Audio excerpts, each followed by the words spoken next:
Hello everyone, I hope आप सब अच्छे होंगे। आपकी प्रिपरेशन भी काफ़ी अच्छी चल रही होगी। तो जैसे कि आप जानते हैं एग्ज़ाम काफ़ी नज़दीक है, तो जो स्ट्रैटेजी मैंने यूज़ करी मैं आपके साथ वही स्ट्रैटेजी शेयर करना चाहती हूँ। मे बी वो आपके लिए भी हेल्पफुल रहे, क्योंकि इस टाइम पे बच्चा काफ़ी ज़्यादा कंफ्यूज हो जाता है। क्योंकि मैं भी बहुत कंफ्यूज थी कि मैंने अभी इतना सारा मैटर बचा है, कहाँ से पढ़ूँ, इतना सब कुछ छूट रहा है, कैसे कवर अप करूँ, कहीं ये ना छूट जाए, कहीं वो ना छूट जाए। आई नो कि ये ऐसा होता है, तो ये कुछ छोटी सी स्ट्रैटेजी आप इसको फॉलो कीजिए, तो आपके डाउट्स धीरे धीरे क्लियर होंगे और आपको लगेगा कि हाँ, आपने अच्छा खासा एक मैटर तैयार कर लिया है।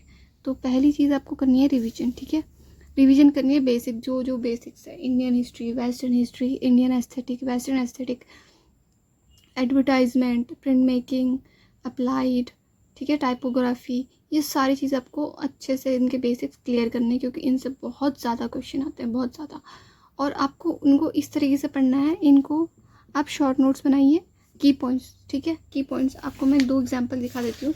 या तो अगर बहुत अच्छी प्रिपरेशन होगी तो आप इस तरीके से बनाइए कि आपको सिर्फ ऐसा देखना है। ठीक है, ताकि ये सब चीज़ आपकी कब काम आए, नवंबर 15 के बाद से आप ये सब चीज़ें सिर्फ इन्हीं सबको देखें डेली, तो आपको ये सब अच्छे से मेमोराइज हो जाएगा। या फिर इस तरीके से कीजिए, या फिर ये देखिए इंडस वैली का मिला मुझे, तो ये मैंने सिर्फ शॉर्ट से आप देख लीजिए।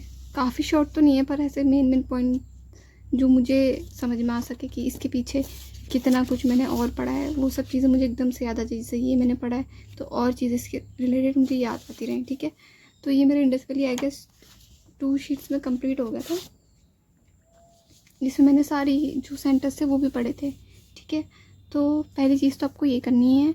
सेकंड चीज़ आपको करनी है, ये आपको अक्टूबर में कंप्लीट करना है, मतलब मेक श्योर कीजिए अक्टूबर या फिर नवंबर 15 तक का। ठीक है, आपके पास 15 टू 20 डेज़ होने चाहिए, जिसमें आप सिर्फ अपने जो की नोट्स हैं उनको ही पढ़ें, और आप जो आगे मैं आपको बताती हूँ। सेकंड आपको करना है PYQ डेली।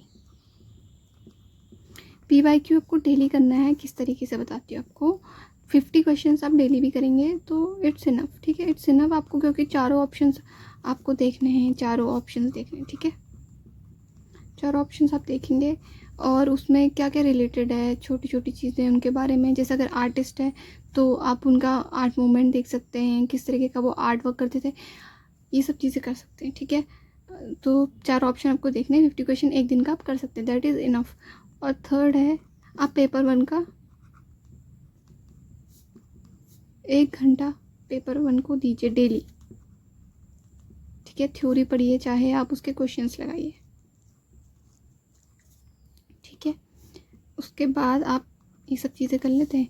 जैसे अगर आपका ये दोनों चीज़ें तैयार हो जाती है अक्टूबर में, ठीक है, आपका अक्टूबर में आपके की नोट्स बन गए, आपके PYQ जो हैं वो भी एनालाइज हो चुके हैं। उसके बाद आपको क्या करना है, जब आपके पास अच्छा खासा क्वेश्चन, हाँ, तो क्वेश्चन आप कितने PYQs लगा सकते हैं, अगर आपका टाइम है तो आप एटलीस्ट 10 लगा सकते हैं, वरना 6-7 इज़ इनफ। ठीक है, 6 years I will say it's enough. ठीक है, क्योंकि पैटर्न काफ़ी चेंज हुआ है, पर क्वेश्चंस कहीं ना कहीं हमें ऐसे क्लैरिटी देते हैं कि हमें कितना खुद से प्रिपेयर किया, तो वो एक तरफ से प्रैक्टिस भी हो जाती है। अगर आप कहीं से प्रैक्टिस ऐड नहीं ले रहे हैं तो आप ये सब चीज़ें क्वेश्चन लगा भी सकते हैं। ठीक है, 10 ईयर्स भी लगा सकते हैं, 6 से 10 ईयर्स। ये सिर्फ आप पे डिपेंड करता है कि अगर आपके शॉर्ट नोट्स प्रिपेयर हो गए तो आप सिर्फ ये चीज़ें कीजिए। ठीक है, बाकी पेपर 1 पे भी ध्यान दीजिए, क्योंकि इसी से आपकी जो परसेंटेज है वो बढ़ती है। ठीक है, जैसे आपने तीनों चीज़ें अक्टूबर में कर ली है, ठीक है, ये तो आपका चलता रहेगा दिसंबर तक। इसको आप रिवीजन करना है, PYQs देखने हैं, ये आप अपने ऊपर छोड़ लीजिए कि आप, अगर आपने थ्योरी पढ़ी है तो PYQ लगाइए, अगर आपने थ्योरी भी नहीं पढ़ी तो एटलीस्ट थ्योरी पढ़ लीजिए, क्योंकि इसका बेसिक्स तो क्वेश्चन आपके क्लियर हो जाएंगे। कुछ तो आप नंबर स्कोर कर पाएंगे, ताकि आपका GRF करना ज़्यादा ईजी रहे। ठीक है, PYQs कोशिश करूँगी मैं आपसे शेयर कर सकूँ एग्ज़ाम से पहले, नवंबर तक का मैं सारे क्वेश्चन आपसे शेयर करूँगी। तो शॉर्ट नोट्स हो गए, PYQs हो गए, आपके पास अच्छे से एक अच्छा सा आपके पास मैटर तैयार हो गया। ठीक है, अब आपको क्या करना है, नवंबर में हम आपको बता देती हूँ, आपको रिवीजन करना है। ठीक है, डेली रिवीजन तो आपका छूटना नहीं चाहिए, क्योंकि रिवीजन से ही आपकी चीज़ें क्लियर आउट होंगी। साथ ही साथ आपको आपने PYQ लगाए हैं, ठीक है, अभी तक आपने सिर्फ उन्हें नोट डाउन किया है। ठीक है, जैसे चारों ऑप्शन है, आप इसको भी याद कीजिए। जो सारे आर्टिस्ट हैं उनको याद कीजिए, आर्टिस्ट बहुत ज़रूरी। ठीक है, मूवमेंट्स बहुत ज़रूरी, इनको आप करिए। और फिर आपका जो तीसरी चीज़ आपकी जो आएगी, यहाँ पे मैं कहूँगी क्रोनोलॉजी। आपको ये क्रोनोलॉजी खुद से ही आपको ये बनानी पड़ेगी। अब देखिए कि जैसे कि इंडियन हिस्ट्री है, उसमें जो जो डायनेस्टी आई है, ठीक है, जैसे मौर्य, शुंग, कुषाण, गुप्त, ठीक है, तो आपको इनको एक चार्ट ऐसे बनाइए, उनका डेट लिखिए, कब से कब तक टाइम पीरियड रहा है, क्योंकि जो जो आर्किटेक्चर, मॉन्यूमेंट, स्कल्पचर इनके अंडर आते हैं वो आपको याद हो ही जाएंगे, क्योंकि काफ़ी टाइम सब चीज़ पढ़ा, आपको याद हो ही जाएंगी। तो आपको ये टाइम पीरियड उससे रिलेट करके आपका क्रोनोलॉजिकल ऑर्डर में लगाना है, क्योंकि क्रोनोलॉजी में बहुत क्वेश्चन पूछे जाते हैं, आपने देखे ही होंगे, ठीक है। क्रोनोलॉजी आपको हर चीज़ की लगानी है, आर्टिस्ट की, डायनेस्टी की, आर्ट मूवमेंट की, ठीक है, आर्ट मूवमेंट हो गया, ये चीज़ आपकी हो जानी चाहिए। ये आपको नवंबर में करना ही करना है, और आपको ये लर्न भी करते चलना है। ऐसा नहीं कि आप लिख रहे हैं और छोड़ दे रहे हैं, ये आपको लर्न करनी है। उसी दिन से आप उसको ऐड ऑन कीजिए अपने जो रिवीजन वाली चीज़ें चल रही हैं उसी के साथ। फिर आपकी आती हैं advertisement, typography, print making, folk art. ये जो पांचों जो टॉपिक्स है ना, ये तो आपके मोस्ट ऑफ द क्वेश्चंस आते हैं, आपको पता होगा, ठीक है। क्या लिखा है? फोक आर्ट, इससे आपके क्वेश्चंस, बहुत सारे क्वेश्चंस बनते हैं, और आपको ये चीज़ें तो अच्छे से करनी पड़ेंगी। जैसे कि आपके जब ये रिवीजन बेसिक्स कर रहे हैं तो इसी के अंदर ये सब चीज़ें आएंगी, पर आपको इन पे बहुत ज़्यादा ध्यान देना है, क्योंकि ये जो टॉपिक्स है ना बहुत ज़्यादा इंपॉर्टेंट है। आप क्वेश्चन पेपर लगाएंगे, आपको खुद चीज़ें सॉर्ट आउट होंगे, आपको भी बहुत कन्फ्यूज़न हो रहा होगा, आई नो, पर जैसा आप PYQs लगा रहे होंगे, रिविजन कर रहे होंगे, जैसा आप शॉर्ट नोट्स बन रहे हैं, आप PYQs लगा रहे हैं, तो उसमें से कुछ क्वेश्चन आप करेक्ट कर रहे होंगे ना, आपको बहुत कॉन्फिडेंस आएगा कि हाँ आपकी जो प्रिपरेशन है वो सही डायरेक्शन में जा रही है कि नहीं जा रही है, ठीक है, आपको समझ आ जाएगा।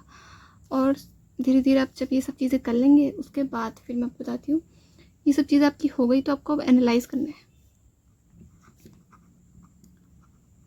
ठीक है, आपको एनालाइज करना है। ये आपको नवंबर तक का एनालाइज, नवंबर से पहले ही एनालाइज कीजिए, जैसे आपके क्वेश्चन पेपर हो जाते हैं ना उसके बाद से आप एनालिसिस स्टार्ट कीजिए। कि आपको मैं शेयर कर आपको एग्जांपल दिखा देती हूँ यहाँ पे, जैसे आप देख सकते हैं कि ये 2025 जनवरी 2025 का ये एग्जाम पेपर है। इसको मैंने एनालिसिस किया था, पहले मैंने सारे इसके पॉइंट्स बना लिए थे, इसके पूरे की नोट्स बनाए थे, वन लाइनर में लिखे थे, ठीक है। तो उसके बाद फिर मैंने क्वेश्चन पेपर को हर एक दिन एक क्वेश्चन पेपर लगाती थी कि उसमें क्या पूछा जा रहा है, ठीक है।